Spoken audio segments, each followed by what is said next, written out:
Bharatiya Janata party वो लगातार बिहार से लेना चाहती है, बिहार को कुछ देना नहीं चाहती। ये आपने देखा होगा कि संयुक्त मोर्चे के कार्य समिति की इतनी बड़ी बैठक, इतना तामझाम, बिहार में सूखा पड़ा है, लोग रोज़गार के लिए तलाश रहे हैं, महंगाई से लोग त्रस्त हैं और भारतीय जनता पार्टी को सिर्फ चुनाव, सत्ता, बिहार में और ज़्यादा सीट कैसे मिले, पूरे बिहार पर उनके और कब्जा कैसे मजबूत हो, अपना मुख्यमंत्री कैसे बने, अब इसकी चिंता है। लड़ाई जारी रहेगी। देखिए, हमें लगता है कि कुछ लोग इसको समझ रहे थे कि किसान आंदोलन और नौजवानों का आंदोलन बिल्कुल एक जैसा होगा, तो मेरे ख्याल से ये नौजवानों से ये उम्मीद करना ठीक नहीं है, क्योंकि किसान जो थे उन्होंने तय कर लिया था कि ये 3 कानून को हमको वापस कराना है और इसीलिए पंजाब, हरियाणा, यूपी के किसान आकर के दिल्ली में उन्होंने डेरा डाल दिया था। अब नौजवानों के सामने सवाल है कि इतनी बेरोजगारी है, तो जो भी रोजगार का रास्ता है, अब उस रास्ते को तो नौजवान छोड़ नहीं सकते, लेकिन इसका मतलब ये नहीं है कि अग्निपथ को नौजवानों ने स्वीकार कर लिया। आज़ादी के बाद शायद पहली बार ऐसा हुआ कि चावल पर, गेहूं पर, अनाज पर टैक्स लगा दिया। तो इस समय टैक्स तो लगना चाहिए था। जो देश में अरबपति, खरबपति और कोविड के दौर में हमने देखा कि लोगों के रोज़गार घटे, आमदनी कम हो गई, लेकिन कुछ लोग इस देश के अंदर बहुत संपत्ति अर्जित कर लिए कोविड के भी दौर में, तो इनके ऊपर टैक्स लगने चाहिए। नमस्कार, मेरा नाम कैफ है। आप द एक्टिविस्ट देख रहे हैं। बिहार में महागठबंधन जो है 7 अगस्त को जोरदार तरीके से धरना प्रदर्शन करने जा रही है और हमारे साथ उस गठबंधन में शामिल सीपीआई एमएल के महासचिव हमारे साथ मौजूद है, दीपांकर भट्टाचार्य जी। सर, किस मुद्दे पर आप लोग 7 तारीख को सड़क पर उतरने जा रहे हैं?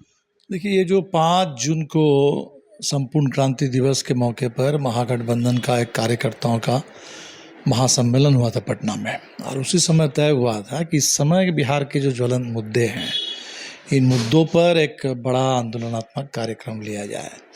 तो बिहार के जहाँ तक बड़े मुद्दों का सवाल है, तो एक तो इस समय देख लीजिए तो बिल्कुल सूखे की स्थिति है और खेती बहुत खतरे में है इस समय, तो इसलिए बिहार को सूखाग्रस्त घोषित करना एक फौरी मांग है। दूसरा है कि बिहार के लिए रोज़गार बहुत बहुत बड़ा सवाल।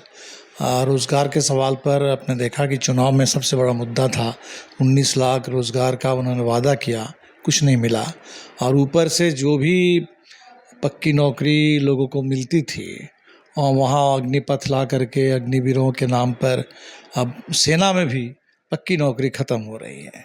तो तमाम रिक्त पदों पर बहाली जो है हो और पक्की नौकरी का इंतज़ाम हो। तीसरा है इस समय महंगाई चरम पर है। ऊपर से सरकार ने आज़ादी के बाद शायद पहली बार ऐसा हुआ कि चावल पर, गेहूं पर, अनाज पर टैक्स लगा दिया। तो इस समय टैक्स तो लगना चाहिए था। जो देश में अरबपति, खरबपति और कोविड के दौर में हमने देखा कि लोगों के रोज़गार घटे, आमदनी कम हो गई, लेकिन कुछ लोग इस देश के अंदर बहुत संपत्ति अर्जित कर लिए कोविड के भी दौर में, तो इनके ऊपर टैक्स लगने चाहिए। अमीरों पर, महाअमीरों पर टैक्स लगे, लेकिन ये सरकार जो है आम जनता पर, आम जनता की आम ज़रूरत की चीज़ों पर टैक्स लगा रही है।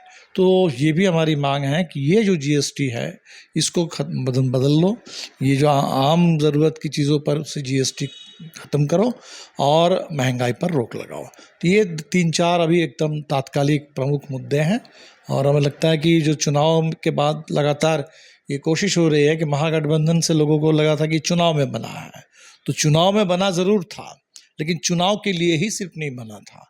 और आज जो देश में और बिहार में जो दौर है, जनता की जो स्थिति है, ज़रूरत है, तो एक आंदोलन का भी महागठबंधन, संघर्ष का, जनता का महागठबंधन, तो इसी रूप में बिहार में महागठबंधन का ये कार्यक्रम है। गठबंधन के बाद पहला ऐसा मौका हुआ कि सारे महागठबंधन के लोग एक साथ सड़क पर उतरेंगे। क्या रूप रंग होगा इस धरना प्रदर्शन का? ये तो अभी तो एक बड़ा जनता का प्रदर्शन है, और हालांकि 7 तारीख हमें तय करना पड़ा, और देखते हैं जगह जगह शायद उस दिन मार्च निकले या बड़ा प्रदर्शन हो। लेकिन हमें लगता है कि सवाल है कि आंदोलन का जो सिलसिला है इससे पहले भी हम लोगों ने, जैसे दिल्ली के जो किसान आंदोलन चल रहे थे, किसान आंदोलन के समर्थन में भी आपको याद होगा कि जनता महागठबंधन ने सड़क पे कार्यक्रम लिया था। अग्निपथ के खिलाफ उस स्कीम को वापस लेने की मांग को लेकर के जो नौजवानों में ज़बरदस्त आक्रोश था और बिहार बंद का नौजवानों ने ऐलान किया था, तो महागठबंधन ने उसका भी साथ दिया। तो सारे इस दौर के मुद्दों पर खासकर बिहार के जो सवाल है, और अभी हमें लगता है कि जो जिस तरह से भारतीय जनता पार्टी वो लगातार बिहार से लेना चाहती है, बिहार को कुछ देना नहीं चाहती।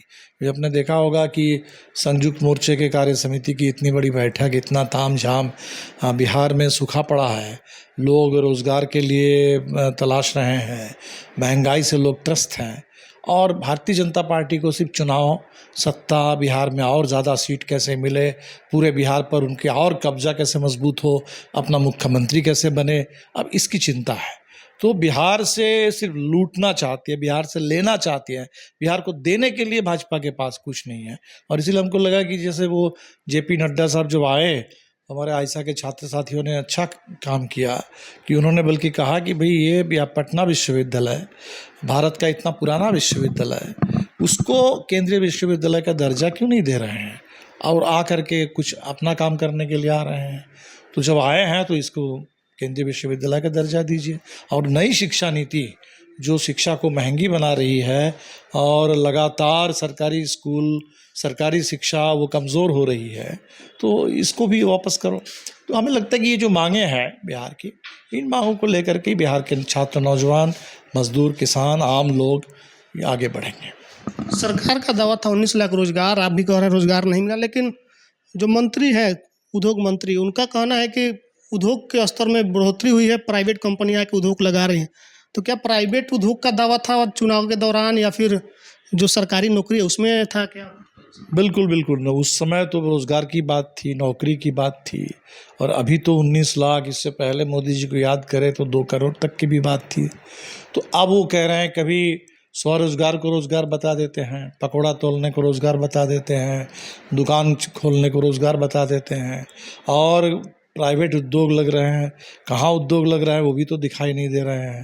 और बेगूसराय में सर शुरुआत हुआ। वही हम कह रहे हैं कि एक आध कहीं उद्योग, बल्कि इतने जो उद्योग बंद पड़े हुए हैं, बिहार की तो मांग ये है कि इतने चीनी मिल, इतने सूता कल, कागज़ के कल, पूरा का पूरा डालमिया नगर बंद पड़ा हुआ है, तो बिहार के बंद पड़े कल कारखानों को उसमें अगर जान फूंकते तो कोई बात समझ में आती। कोई ऐसा कोई नया कारखाना बताते, सरकारी या प्राइवेट भी, जिसमें हज़ारों नौजवानों को रोज़गार मिलता, तब बात समझ में आती। तो ये तो जो उद्योग की बात करते हैं वो कागज़ पर है, वो डेटा है, उससे कुछ लोगों को कुछ मुनाफा मिल जाता है, लेकिन बिहार में जो बेरोज़गारी है वो बेरोज़गारी इससे घटती नहीं है। बेरोज़गारी तो तब घटेगी जब सरकार बड़े रोज़गार का इंतज़ाम करेगी। और बड़े रोज़गार से मेरा मतलब है कि जैसे गांव में देख लीजिए मनरेगा, मनरेगा से थोड़ा फ़र्क पड़ा, और पड़ सकता था, पड़ना चाहिए, बशर्ते कि मनरेगा में साल में कम से कम 200 दिन काम मिलते, और काम करने के बाद तुरंत उसका जो पैसा है वो बकाया पड़ा हुआ है बहुत जगह। अभी तो दिल्ली में मनरेगा संघर्ष मोर्चा की तरफ से 3 दिन लगातार कार्यक्रम होगा, और आज पूरे देश के वामपंथी खेत मजदूर, ग्रामीण मजदूर संगठनों का साझा प्रदर्शन चल रहा है इसी मांग को लेके कि मनरेगा में जो बकाया मजदूरी है उसका जल्दी भुगतान करो, 200 दिन काम। हमें लगता है कि मनरेगा को मजबूत बनाना चाहिए, और इसी के तर्ज पर जो शहरी बेरोजगार हैं, जो आज पूरे आधा शहर या जो कस्बाई जो बेरोजगार हैं, इनके लिए भी एक कोई अर्बन एम्प्लॉयमेंट गारंटी एक्ट चाहिए। ये काम सरकार करे तो उससे रोजगार में एक तरह से प्रावधान हो सकते हैं।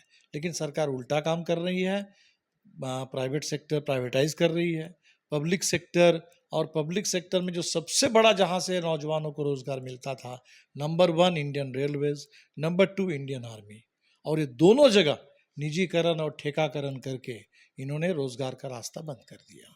इसका तो आंदोलन आप लोगों ने शुरू किया था, लेकिन अब कहीं कुछ दिख नहीं रहा है।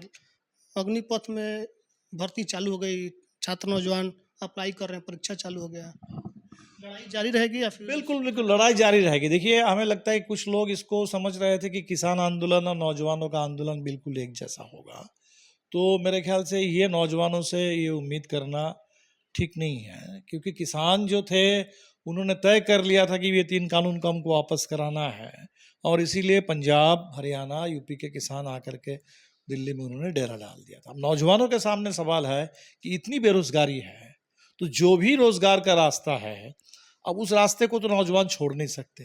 लेकिन इसका मतलब ये नहीं है कि अग्निपथ को नौजवानों ने स्वीकार कर लिया।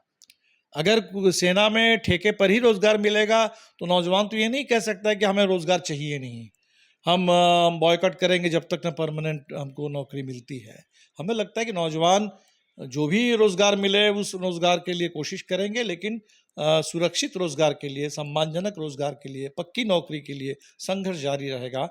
और मैं आपको दावे के साथ कह सकता हूं कि हर जगह जहां भी मैं नौजवानों से मेरी बात होती है, मैं तो देख रहा हूं कि नौजवान अगर अग्निपथ के लिए अप्लाई भी कर रहे हैं, बल्कि ये तो सरकार के लिए कमाने का रास्ता हो गया। कितने लाखों में, करोड़ों में लोग अप्लाई करेंगे, उसके एप्लीकेशन का फ़ी कितना है और मिलेगा कितने लोगों को, कितने नौजवानों को? 46,000 को मिलेगा सिर्फ, और करोड़ों में एप्लीकेशन जाएगा। तो ये तो नौजवानों को भी मालूम है कि ये हमारे साथ धोखा है। नौजवानों को नेतृत्व तो नहीं मिल पा रहा है, क्या ये कारण है कि आंदोलन ठंडे अवस्था में चला गया? नहीं, आंदोलन ठंडे बस्ते में गया नहीं। मैं कह रहा हूँ कि स्थिति ऐसी है कि आंदोलन जारी है। आप देख लीजिए, अभी जगह जगह शिक्षक भर्ती में जो धांधली हो रही है, इसके खिलाफ नौजवान आंदोलन कर रहे हैं। बगल में आपके बंगाल है, बंगाल में अभी बड़ा हल्ला हो रहा है, 2 फ्लैट से 50 करोड़ रुपए मिले। ये कहाँ से मिले?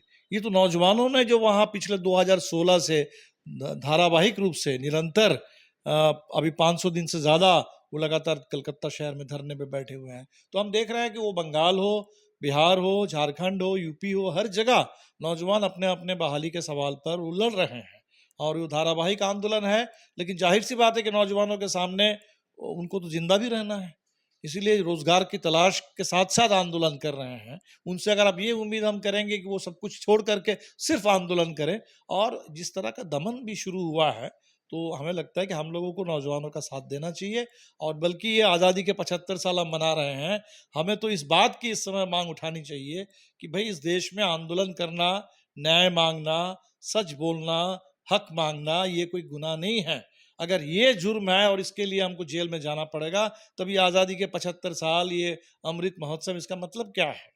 तो हमें नौजवानों का बिल्कुल साथ देना चाहिए। जो फर्जी मुकदमे उनके ऊपर हुए हैं इस आंदोलन के चलते, और जो उनका भयादोहन हो रहा है कि आपको लिख के देना पड़ेगा कि हम किसी प्रतिवाद में नहीं हैं, प्रतिवाद में रहेंगे तो आपको नौकरी नहीं मिलेगी, ये नौजवानों के साथ सरासर लोकतंत्र पे हमला नहीं है सर, इस तरीके से? बिल्कुल बिल्कुल बिल्कुल। लोकतंत्र पर, आज़ादी पर, आज़ादी के समय लोगों ने क्या सोचा था?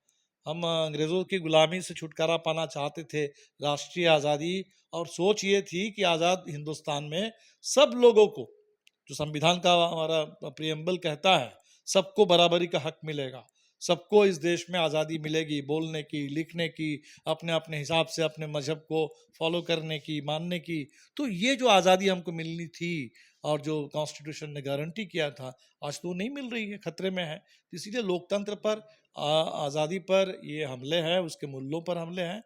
और हमने तो तय कर लिया, ये जो अभी 75 साल पूरे हो रहे हैं, 9 अगस्त से लेके 9 अगस्त भारत छोड़ो आंदोलन के 40 साल, 80 साल पूरे हो रहे हैं इस बार, 1942 और 2022।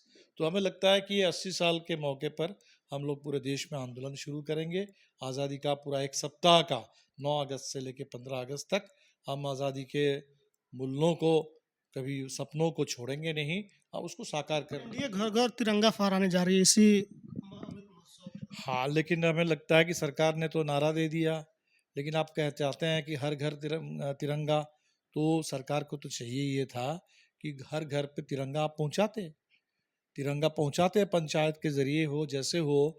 लोग तिरंगा, तो अभी आप जो रेट तय कर दे रहे हैं, आप कह रहे हैं कि पॉलिएस्टर का भी तिरंगा शायद वो चाइना में बनेगा और सूरत में उसका भारत का मुहर लगेगा, और वो बेचेंगे 40 रुपये, 50 रुपये, 100 रुपये में। तो आम जनता जो महंगाई से पीड़ित है, तिरंगा से उनका बहुत लगाव है, प्यार है, लेकिन वो पैसे कहाँ मिलेंगे? तो हमें तो लगता है कि सरकार को सिर्फ नारा नहीं देना चाहिए। अगर सरकार चाहती है कि घर घर तिरंगा फहरे 15 अगस्त को, तो हर घर तिरंगा पहुंचाने का काम भी भारत सरकार को करना चाहिए। एक और आखिरी सवाल पूछेंगे कि जब कोरोना काल था तो एक सवाल आप लोगों ने बहुत बढ़िया तरीके से उठाया प्रवासी मजदूरों को लेकर के, उनके लिए आप लोग क्या कर रहे हैं? क्योंकि अभी भी जो प्रवासी मजदूर थे अभी भी बिहार में नहीं है। बिहार छोड़कर, प्रदेश छोड़ कर के पेट भरने के लिए दूसरी जगह चले गए हैं। उनके लिए क्या कर रहे हैं? देखिए, ये जो आप कह रहे हैं कि बाहर जाना पड़ रहा है, वो तो इसलिए है क्योंकि बिहार के अंदर रोज़गार नहीं है। तो एक बिहार में जो रोज़गार का संघर्ष है, अगर ये संघर्ष आगे बढ़ता है और कुछ सफल हम हो पाते हैं, तो हमें लगता है कि थोड़ा पलायन पर रोक लगेगी। दूसरा है कि अभी फ़िलहाल पलायन हमारे सामने मजबूरी है। प्रवासी मज़दूर बड़ी तादाद में बिहार के मज़दूर दूसरे प्रदेशों में जाते हैं। हर तरफ पहले पंजाब, दिल्ली जाते थे। आजकल तो हम देख रहे हैं कि दक्षिण भारत की ओर बहुत बड़ी तादाद में मज़दूर जा रहे हैं, विदेशों में जा रहे हैं। अभी आप देख लीजिए, दुबई से लेके पूरे आबू धाबी से, ओमान से लेकर के हर जगह बहुत हिंदू, मुस्लिम सब गाँव के गाँव मज़दूर बाहर जाते हैं काम करने के लिए। तो प्रवासी मज़दूर जहाँ भी है, सुरक्षित ढंग से काम कर सकें, उनके सम्मान और सुरक्षा के साथ किसी तरह का कोई खिलवाड़ ना हो, ये देखना हमारा काम है। और प्रवासी मज़दूर के उनके अपने-अपने क्षेत्र में वो अपना उनको ठीक से वेतन मिले, रोज़गार मिले, सुरक्षा सम्मान की गारंटी हो, इसके लिए उन राज्यों में भी हमारी पूरी कोशिश है, बिहार के प्रवासी मज़दूरों से जीवंत रिश्ता कायम करके, नज़दीक का उनके साथ संबंध बना करके हम उनके अधिकारों की गारंटी करेंगे। तो हमारे साथ सीपीआई एमएल के महासचिव दीपंकर भट्टाचार्य जी थे। जो भी ज्वलंत मुद्दे हैं जिनको लेकर के 7 अगस्त को ये लोग सड़क पर उतरने वाले हैं, उन पे तमाम चर्चाएं हुई, बातचीत हुआ। आपको क्या प्रतिक्रिया कमेंट करके बताइए। फेसबुक पर देख रहे हैं शेयर कीजिए, यूट्यूब पर देख रहे हैं घंटे को चैनल को सब्सक्राइब कीजिए। धन्यवाद।